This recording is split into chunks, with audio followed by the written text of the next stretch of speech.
sideways. Holy. Yeah, both sides. Oh, that was us. Well, what do we got here? What we got here? Couple of relatives in color. Brand, not so much. Competition, pure competition, these two. We got the XDS 64 wide there, 195 horse.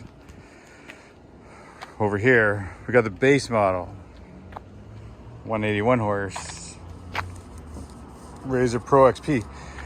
So in one way, they're not the best to compare as far as the best of each's class, right?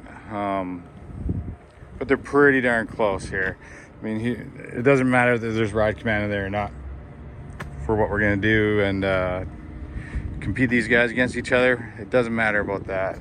The dynamic shocks could be better than those Shock Walker Evans versus those, but in one way it's kind of hit and miss in a way because it's dynamics than those kind of thing. I don't, as decent as these are, I don't find them to be as highly rated, or I don't know, I just don't know if they're gonna work as good as Dynamics would have on this. So I mean, it would be neat if they had smart shocks on this, but they still got smart shocks limited to the XRS, like the bigger boys, the wider guys, which is too bad. That I don't know why they don't put them on these, because I would love them on this. What are they waiting for? I don't know.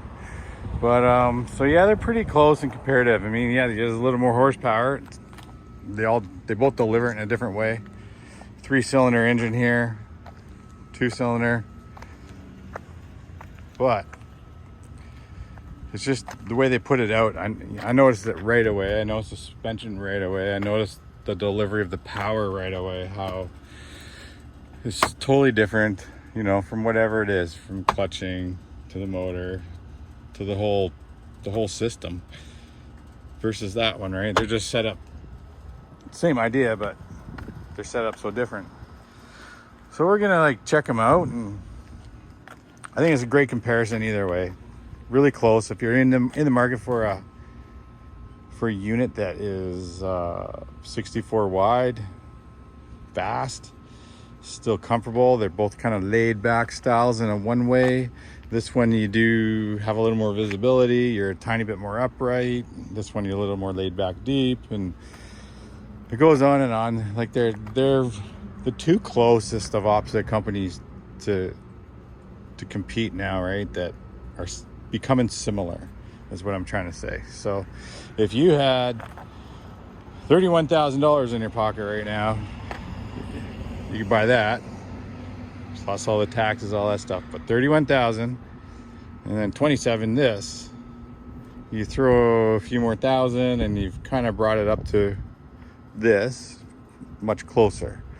So whatever, they're 1,000, 1,500 apart still at the end. And then you could aftermarket it, throw on the extra $5,000 that's thrown on here, whatever it was. But at least they're pretty much the same tires right now, so that makes it a good comparison as well. Like literally the exact same tire and size. This one's still a little bit shorter than the X3. The X3 is still about half a foot longer, not including the bumpers. The bumpers, it's like another foot longer. I'm sure if you put bumpers on here though, we're getting longer too. So yeah, it's gonna be neat. You check them out, jump in one after the other, get a good feel of it. I know the decals make it look faster and all that. Make it look slicker in a different way. This one's pretty new, just barely broken in. Mine's broken in, not a whole lot past that point though. I think about 700K on this one, 250 on this one. So yeah, it'd be a great comparison. It's always neat to ride them on the exact same place, one after the other, back and forth to compare.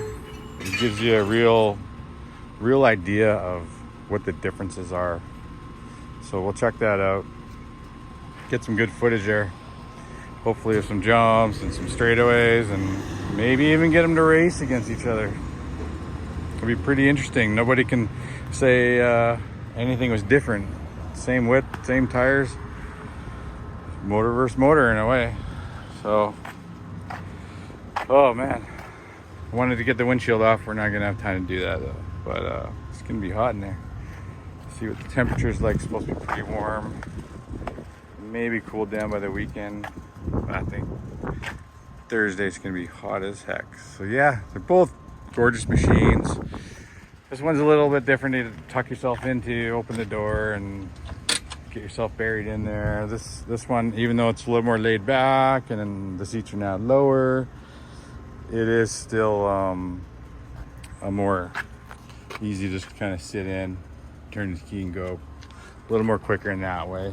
But yeah, they all got their things, right? There's no amazingly better one to me in a way, because like you walk around these things, they all have their flaws. They all have their thinness here and there. They all got their single shear at some point, or like where one's weaker, the other one's a tiny bit stronger, where the other one's, you know, back and forth. So yeah, we'll compare these guys neck and neck. It's the only way to find out.